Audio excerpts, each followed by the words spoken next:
Her fists beat weakly against the cabin door, the winter wind tearing her voice into shreds of desperation. Snow clung to her lashes, her breath a cloud of suffering in the night. "I'm freezing, let me in, I beg. I'll reward you," she pleaded, her words trembling like dying embers. Inside, a lone man gripped his rifle, torn between mercy and fear. To open the door was to gamble with his life. To leave her there was to gamble with his soul. Out on the frontier, kindness could kill a man just as quick as cruelty, but some cries cannot be ignored. Don't forget to like this video and subscribe to the channel so you never miss a ride into the Old West. The storm howled through the gaps in the cabin walls like a pack of wolves, rattling the shutters and burying the world outside in drifts of snow so thick they swallowed sound. Yet even through that merciless roar he heard her fists pounding weaker now, voice frayed and softened by the wind. "Please, I'm freezing."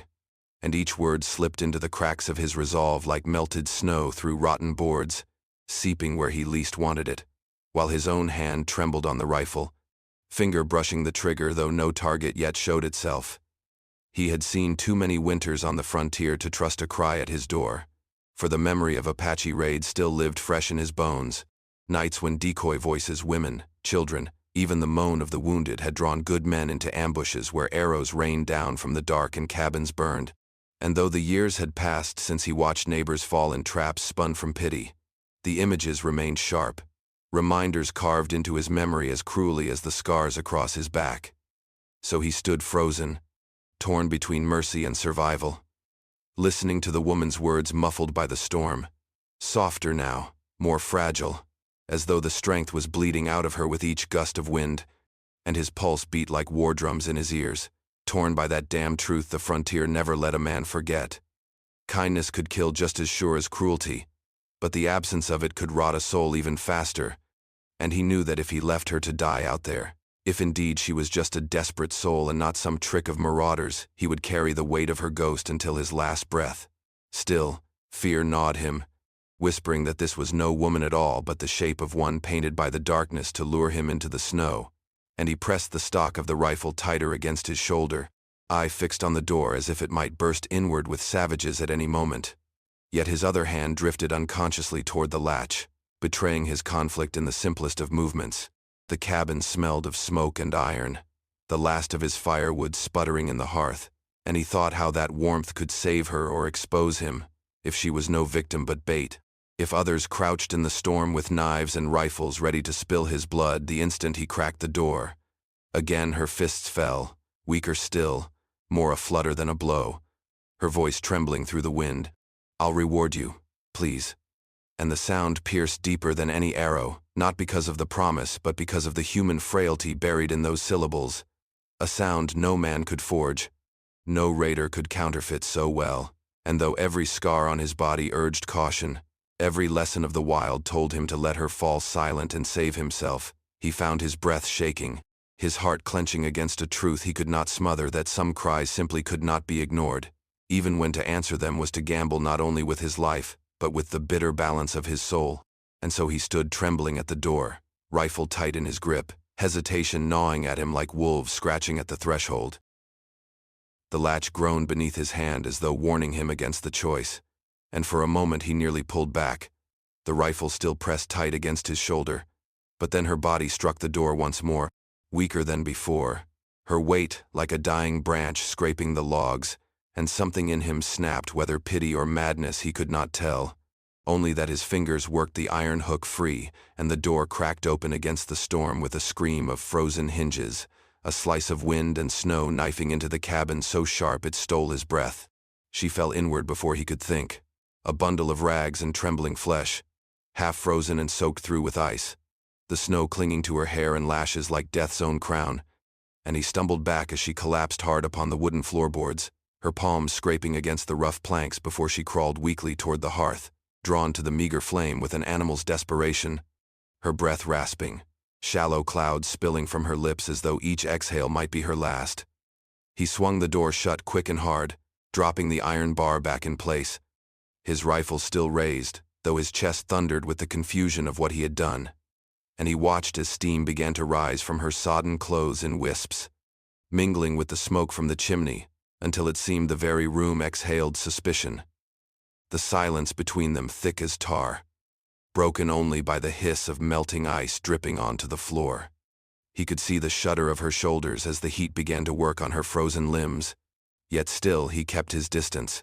the rifle's barrel tracking her every move. For in his mind the trap had not yet sprung. Perhaps the raiders waited, counting on his mercy to soften him. Perhaps she was no victim but bait planted to test his resolve. And though she collapsed sideways near the fire, curling into herself with a soft groan, he could not release the doubt gnawing his gut. For the frontier had taught him too well that survival belonged not to the generous but to the wary. Still, her hands shook uncontrollably, fingers clawing at the air as if even the heat could not fully claim her, and he noted the raw red of her knuckles, the cracked lips, whispering something too faint to catch, and the part of him that still remembered being a man and not just a shadow on the edge of the wilderness clenched against itself,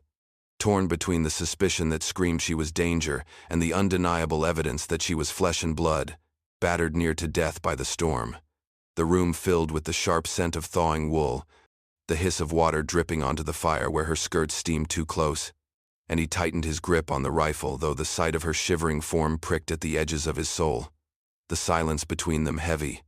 not the calm of safety but the loaded stillness of men at high noon, each second stretched thin by mistrust, until he could not decide which pressed harder upon him, the suspicion that she had brought death to his threshold, or the gnawing guilt that he had nearly left her to freeze beyond it.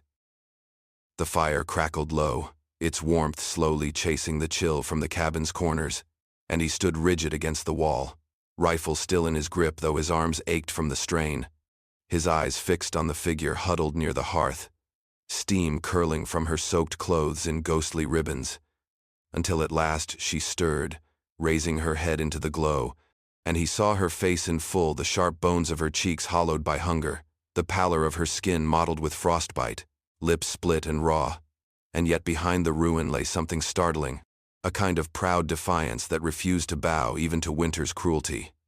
Her eyes, dark and restless, lifted to meet his, and for an instant he felt as though the storm outside had found its echo within the cabin, a fire answering a fire, her gaze holding his with a heat that was not supplication alone but something harder, older, forged in hardship and sharpened by mistrust.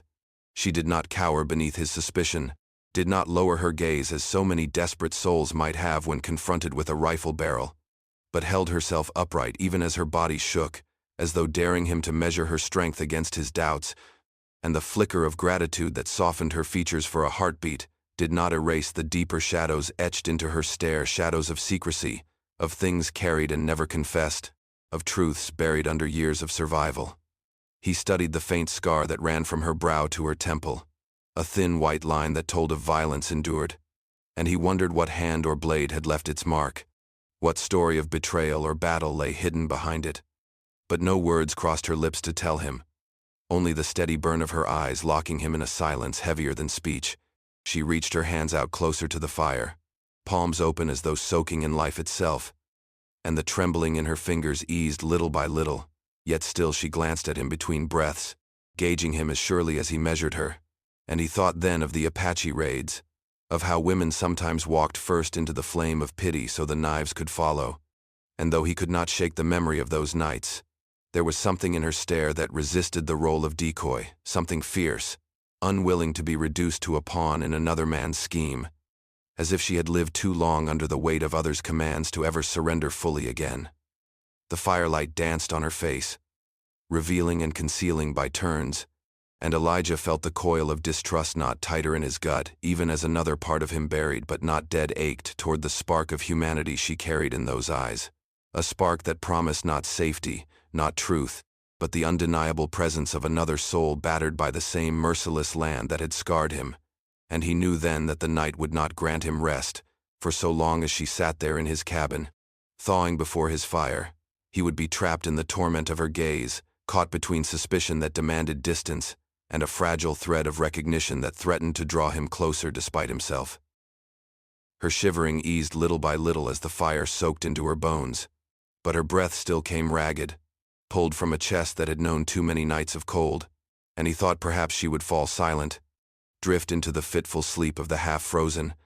until her lips parted and a whisper, cracked and uncertain, slipped from between them, not a plea for more warmth nor a word of thanks, but the strange, fevered confession of a promise, her voice low yet urgent as though speaking into the flames themselves. There was treasure, she said, hidden in the hills not far from where the land buckled into ridges and caves. A hoard, she swore, would repay his mercy tenfold. Riches enough to buy him out of this wilderness life where men died alone and forgotten. And for a long while he only stared at her, rifle still gripped, though the barrel sagged with his doubt, wondering if the storm had driven her into madness. For on the frontier, promises of gold were as common as graves and twice as empty.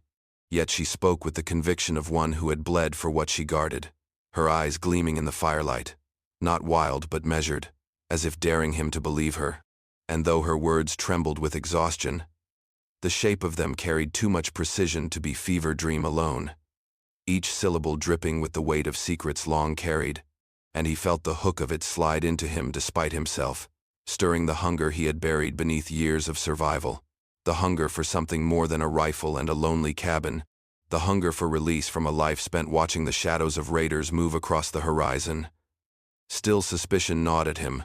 whispering that this could be the trap at last, that the promise of reward was bait meant to draw him into the hills where knives waited in the dark. Yet when he searched her face, he saw the hard pride etched into the lines around her mouth, the scar by her temple catching the light, and he thought that if this were a lie, it was a lie forged of truths she had lived, and the fire in her gaze did not seem the fire of deception but of defiance, the look of one who had been denied too much to give freely unless something real lay behind it. "Riches," she whispered again, her head dipping forward as though the effort of speaking cost her dearly. "Enough to repay your mercy, if you dare to claim it." And her words lingered in the smoky air between them like the scent of iron before rain, tempting, dangerous, impossible to ignore. He shifted his stance, the rifle heavy in his hands, his mind torn between the instinct to throw her story back into the storm and the dangerous truth that his heart, weary and worn though it was,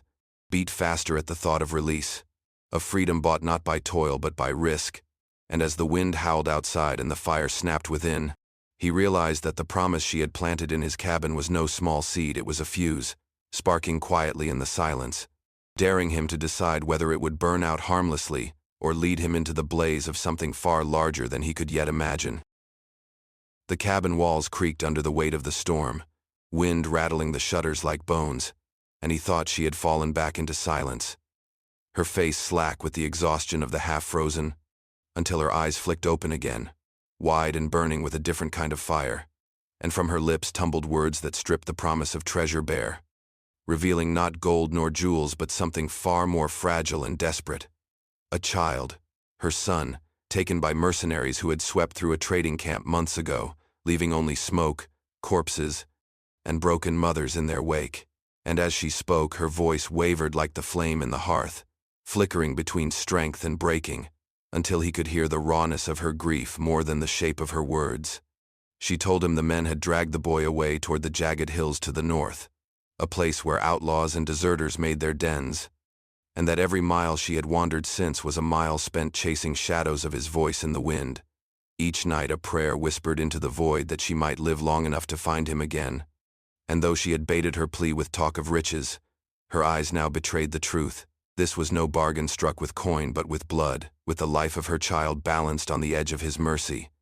Elijah felt his grip tighten on the rifle until his knuckles whitened, for her confession struck him deeper than he wished to admit, pricking at the places in his soul he had long buried. The old ache of his own family lost to raids, the screams of kin torn from him by merciless hands, and he cursed under his breath because he could almost see the boy, small and trembling in the hands of brutes, and he knew too well the cruelty such men dealt to the helpless, knew it in the scars on his back and the hollows of his dreams. Yet still suspicion lingered, a serpent whispering that this too could be false, a tale woven from grief to bind his conscience and draw him into peril. But when he looked at her face, haunted, proud, seared with hardship yet cracked open now by raw desperation, he felt the balance shift, the weight of her plea pressing on him heavier than the rifle, heavier than the storm outside, heavier even than the memory of raids that urged him to shut his heart. The firelight caught in her eyes as she said, "Help me bring him back. That is the only reward." and in the silence that followed he could hear the storm's fury outside, a mirror of the tempest within. His soul torn between the bitter instinct to preserve himself and the echo of something older, a man's duty to answer cries that were not his own but spoke to the wound of every loss he had ever carried. And he knew then that the frontier gave no easy choices, only those that carved a man hollow or made him more than he had been. And though he did not yet answer, the weight of her words pressed against his conscience like a hand upon his chest, leaving him gasping at the knowledge that he was already leaning toward the fire, already stepping into her shadow, already bound by the ghost of a child he had never seen. The storm relented with the slow, grudging mercy of a beast that had fed well, its howling fading into low moans across the drifts. And in that exhausted silence, with snow still crusted against the cabin walls, Rawley found himself staring into the woman's hollowed face and hearing the words he had sworn he would never utter. "I'll help you," the syllables tasting of iron and regret as soon as they left his mouth. For fear still clawed at him like a ravenous thing, whispering that he was a fool, that the frontier did not forgive mercy, that to tie himself to her was to invite death not by storm but by men's hands. Yet the image of her boy lingered like a ghost in the smoke above the hearth, and Elijah, no matter how he hardened his jaw, could not shake it. So when dawn broke pale and brittle across the frozen land, he moved with the weary resolve of a man surrendering not to hope but to duty, saddling his horse with fingers stiff from cold, every buckle and strap fastened under the weight of dread heavier than any snowdrift. She came to him unsteady, her figure still frail from frost, shoulders hunched against the morning chill. Yet when he hoisted her up onto the saddle behind him, he felt the quiet strength still coiled in her frame, a strength not erased by hardship but tempered by it. And the press of her hand against his coat as she steadied herself was both a reminder of her need and of the danger she carried, for she was no helpless widow but a woman bound by secrets and shadows, and he wondered if he had just set himself astride the path to his own ruin. The boy she spoke of gave her purpose, gave her fire, but Elijah knew too well that men who stole children were not easily defied, and the mercenaries she described, hardened, cruel, carving their dens into the jagged ridges to the north, were not ghosts but living predators. And he imagined their eyes already on him, imagined the rifles leveled in ambush, imagined the betrayal of walking into a trap spun from pity, and still he did not turn back. The snow groaned beneath the horses' hooves as they rode from the cabin, the storm behind them dying into silence. But before them lay a darker cloud that had nothing to do with weather, a shadow that stretched long across the hills where men ruled by violence and mercy found no purchase. And as the wind cut across his face, Elijah felt the weight of his choice settle deep into his chest, a burden he had taken willingly yet unwillingly, the paradox of survival on the frontier, for though he told himself he had agreed only out of pity, only out of obligation to silence his conscience, a voice deep inside whispered that something else had stirred in him, something older than fear, something dangerous as any rifle barrel. The need to keep her from breaking, to see the child she sought returned, to find in her fire a reflection of his own buried wounds. And though he cursed himself for it, he knew as the cabin disappeared behind them that there would be no turning back, that the storm had not ended but merely changed its shape. And now the blizzard they rode into had faces, names, and rifles waiting in the shadows of the hills. The trail wound through the frozen flats like a scar carved by time, the snow thinning where the wind had scoured the earth bare. And each hoofbeat of his horse seemed to strike loose another memory Rawley wished he could bury, for riding with her pressed close against his back, her breath faint against his collar, stirred up ghosts he had long chained in silence, his brother's face, pale beneath the winter sun, blood bright against the snow where Apache arrows had found him, the desperate fight that had ended in futility. And Elijah left clutching a rifle too heavy for his boy's hands, watching his kin die while shadows danced among the rocks. Bitterness coiled in his gut as the hills rose nearer, sharp teeth on the horizon, and he thought of how mercy had cost his family their lives once before, how the cries of women had lured them from cover into ambush, and though he had sworn never again to bend beneath such snares, here he was, riding into danger with a stranger whose story might be no less poisoned than those traps of old, her promise of a child's life pulling at him like a noose.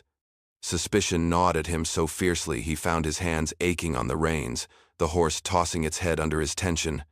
And still he could not stop his mind from circling back to the same grim question: was she truly a mother clawing her way toward her son, or was she some viper in human form,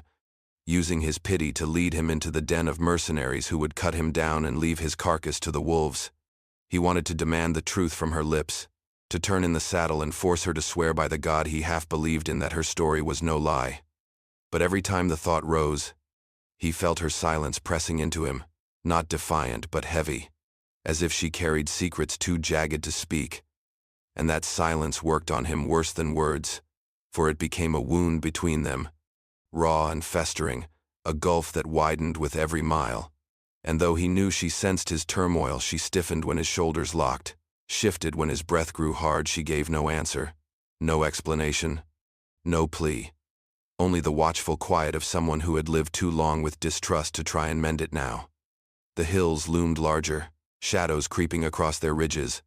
and Elijah found himself staring into the crags with the same bitterness that churned his belly, each black crevice reminding him of his brother's final gasp, each gust of wind through the stones carrying the echoes of betrayal that had shaped his life, until he nearly turned the horse south to abandon her, to let her face her fate alone and spare himself the risk. But when he shifted the reins, her hand, frail yet steady, pressed against his side as if she had felt the motion before he had even chosen it. And though she said nothing, that simple weight stopped him cold. He cursed under his breath, biting down on the bitterness. For Mercy had already betrayed him once and might do so again. Yet still he could not bring himself to cast her into the snow. And so they rode on in silence, two souls bound not by trust but by wounds that would not close, each hoofbeat hammering the question of whether this journey would end in salvation or in another grave dug into frozen earth. The canyon walls loomed high and narrow, their jagged ridges trapping the night in a chokehold, and Elijah had led the horse cautiously through the winding trail, every echo of hoof against stone ricocheting too loudly in his ears, when the first rough voice cracked the silence like a whip. "Hold there, stranger," followed by the shuffle of boots on rock and the metallic click of rifles leveled from the shadows. His blood went cold, the memories of ambushes roaring back so vividly he could almost see his brother's body falling again. But before he could wheel the horse or even raise his weapon, figures closed in from both sides, hard-eyed men with faces half hidden beneath hats and bandanas, their guns catching the moonlight, their grins carrying the cruel confidence of predators who believe their prey already snared. Elijah's heart thundered, torn between fight and flight. But the choice was ripped from him when the woman behind him slid from the saddle with a grace that belied her frailty, her thin form seeming to shed its weakness like a discarded cloak, and before the outlaws could even laugh at the sight of a half-frozen beggar challenging them, she moved fierce, unyielding, her fists and elbows snapping with brutal precision, her boot striking out with the force of a hammer, the crack of bone echoing louder than gunfire as the first man went down clutching his jaw. The others cursed, closing in, but she fought like no beggar Elijah had ever seen. Not even like a woman merely desperate, she fought like a mother carved from iron, her eyes blazing with a fire that turned the canyon into her battleground, each strike a cry for the son stolen from her arms, each motion driven not by survival alone, but by the unbreakable instinct to reclaim what was hers. Rifles fired wild as her fury broke their formation, and Elijah, stunned at first by the sheer ferocity, found his own paralysis shattering, his rifle leaping to his shoulder almost by its own will as he dropped one of the men who aimed at her back, the report of his shot booming between the canyon walls until the echoes tangled with the groans of the fallen. Dust and gun smoke thickened the air. The horse reared and screamed, and still she fought, her knuckles split and bleeding, her breath ragged but her strikes never slowing, scattering them as if they were no more than wolves too foolish to realize the doe they cornered carried antlers sharp enough to gore. One man tried to grapple her, to pin her arms, but she twisted like a striking serpent, driving her knee into his gut so hard he vomited blood before she tore free,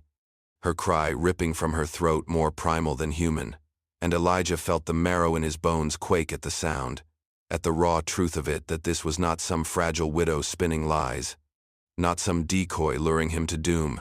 but a warrior mother whose every breath was sharpened into a weapon by grief and resolve. When the last of the outlaws broke and fled into the dark, their curses trailing, The canyon fell silent save for the ragged pull of her lungs and the faint drip of blood from her torn hands.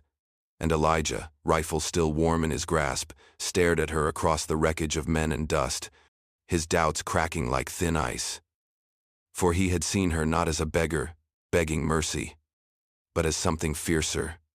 truer, and the part of him that had clung to suspicion now trembled beneath the weight of what his eyes could no longer deny. Dawn crept pale and cold across the canyon, spilling light into the jagged cuts of stone, as if heaven itself had pried open the earth to watch what was to come. And Elijah Rawley felt the weight of the hour settle into his bones as he crouched with the woman at the canyon's mouth, both of them staring at the mercenaries' camp below, where smoke curled from dying fires and rough laughter carried over the waking air. They had followed the trail of those who had ambushed them, the tracks leading straight into the heart of this den, and now, with the sun still weak on the horizon, they prepared to storm it, the silence between them heavy, not with suspicion but with grim resolve, for he had seen her strength in the night, had watched her strike down men twice her size with a fury that could only be born of a mother's grief. And though fear still gnawed him, it no longer ruled him. He would stand with her, rifle in hand, through fire or blood. At her nod, they moved, her frame darting down the slope with a predator's grace, his boots crunching close behind, and when the first guard yawned and turned, her fist struck like a hammer, dropping him silent into the dust. The camp erupted a heartbeat later, shouts rising, rifles snatched up, gunfire cracking like thunder against the canyon walls, and the air filled with the acrid sting of smoke and powder as men poured from their tents, curses echoing loud enough to rattle the cliffs. But Elijah fired true, each shot fueled by the ghosts of his brother, by the cries of the boy he had never met but now imagined with every pull of the trigger, while she fought as she had in the ambush, tireless and terrible, scattering them as though they were no more than wolves snapping at the heels of a bear. Bodies fell into the dust, blood darkening the sand, and still the camp held until Elijah spotted a lean-to near the back, guarded by two brutes with knives drawn, their sneers twisting as they saw him coming. But before they could strike, she was there, slamming one into the wall so hard the boards cracked, twisting his arm until bones snapped like dry kindling, and Elijah dropped the other with a clean shot through the chest, the silence after louder than the fight itself. Together they tore open the lean, to the stench of stale straw and sweat pouring out, and there, crouched in the corner like a hunted rabbit, was the boy thin as twigs, eyes wide and glassy, his small frame trembling with hunger and fear, but alive. Alive. And the sight of him hit Elijah harder than any bullet, for in that moment the weight of every mile, every doubt, every bitter memory dissolved into the raw truth of what they had fought for. The woman fell to her knees before him, her hands reaching, though she trembled as if she feared he might vanish at her touch. But when the boy blinked and whispered, "Mama," weak as the wind yet steady enough to shatter her silence, she gathered him into her arms with a sob that tore the dawn apart, and Elijah, standing watch at the doorway with his rifle still smoking, felt the crack in his chest widen, not with suspicion now but with something perilous and holy, the understanding that he had helped pull a child from the jaws of death, and for the first time since his brother's blood stained the snow, he felt the dawn warm on his face, not as a curse but as a gift. The ride back to the cabin was a blur of frostbitten air and weary silence. The boy nestled tight in his mother's arms as though afraid the world might tear him away again, and Elijah guided the horse with a heaviness in his chest that no storm could match, the canyon still echoing in his mind with the thunder of rifles, the smell of powder and blood clinging to him like a second skin. When at last the small shape of his cabin rose from the snowdrifts, its roof sagging beneath the weight of winter, he felt both relief and unease. For the place he had once thought of as a fortress now seemed fragile, too small to hold the enormity of what they had survived. Yet it was there he dismounted, helped the woman down, and watched her carry her son inside with a tenderness so fierce it made his throat ache. The fire was coaxed back to life, its glow spilling across the room as mother and child curled close together. The boy's thin fingers knotted in the folds of her clothing as if he would never let go, his eyelids drooping but refusing to fully close, while she stroked his hair with a hand both trembling and strong, whispering words Elijah could not hear but felt in the marrow of his bones. The kind of words only a mother speaks after reclaiming what the world tried to steal. He stood apart, rifle leaning against the wall, his own hands restless, torn between the relief of having kept them alive and the bitterness that still gnawed at him. For the faces of the men they had killed haunted him even now. The memory of his brother's blood on the snow tangling with the sight of these new enemies cut down in the dust. And he wondered if violence would always be his shadow, even when done for mercy's sake. Yet as the fire's warmth grew, filling the cabin with its quiet glow, he found his gaze drawn again and again to the boy's fragile form safe in his mother's embrace. And he could not deny the truth that had begun to grow between them, not trust entirely, not peace, but a bond forged in fire and frost, in doubt and blood, a bond that made the cabin less empty, the silence less cruel, the winter less endless. She looked up at him then, her eyes no longer hiding behind walls of pride or secrecy, and for the first time since she had beaten on his door, he saw not only the fierce survivor or the haunted stranger, but the mother whose strength had been sharpened by love, and her voice, low and rough with exhaustion, carried words that sank deeper than any plea or promise. You saved more than a life. You saved a future. The fire popped softly in the silence that followed, the boy finally slipping into sleep against her breast, and Elijah, staring into the flames, felt something shift within him, the bitter edge of suspicion dulling, the hollow carved by loss filling with a fragile, dangerous warmth. He did not answer, for words seemed too thin against the weight of what they had endured. But in the quiet truth of the fire, he knew he would not face the frontier as he once had, not as a lone man clutching his rifle, but as part of something larger, something worth the risk of mercy.